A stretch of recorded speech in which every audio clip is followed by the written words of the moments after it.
يا نبي سلام عليك، يا رسول سلام عليك۔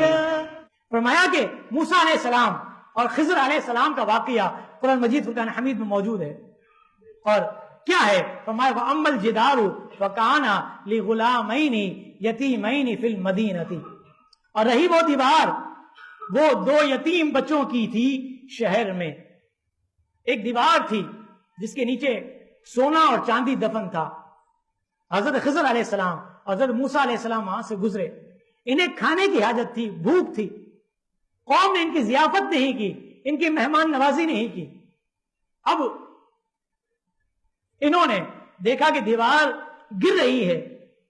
حضرت خضر علیہ السلام نے اپنے ہاتھ کے سہارے سے اس دیوار کو ٹھیک کر دیا۔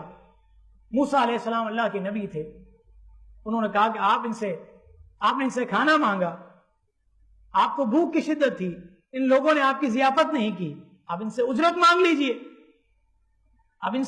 لیجئے، یہ واقعہ تھا۔ اس کا ذکر اللہ تعالیٰ نے فرمایا وَكَانَ تَحْتَهُ كَنْزٌ لَهُمَا، اور اس دیوار کے نیچے ان دونوں بچوں کا جو یتیم تھے ان کا خزانہ تھا۔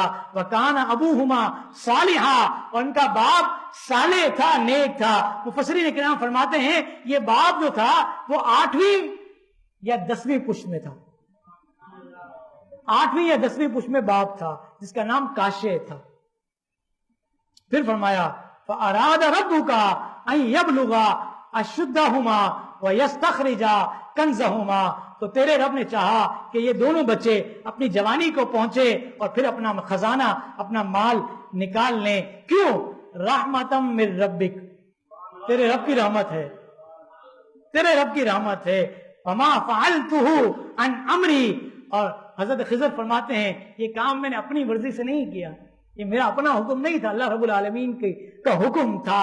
ذالک تعبیر ما لم تستی علیہ صبرا، یہ وہ بات تھی، یہ وہ معاملہ تھا جس پر آپ نے صبر نہ کیا، آپ سے صبر نہ ہو سکا۔ مفسرین کرام فرماتے ہیں کہ اللہ رب العالمین نے اس نیک شخص کی برکت سے جو کہ 8ویں یا 10ویں پشت میں تھا، ان سب پر رحمت بھی فرمائی، اس خزانے کی حفاظت بھی فرمائی۔ اور حدیث پاک میں ہے کہ اللہ مومن بندے کی اولاد میں 80 سال تک نیکی کی رعایت کر کے رحمت فرماتا ہے، 80 سال تک وہ رحمت چلتی ہے۔ اس کے قبیلے والے، خاندان والے، قوم در قوم جو ہے اس نیکی سے رحمت پاتی ہے، انعام پاتے ہیں اور اکرام پاتے ہیں۔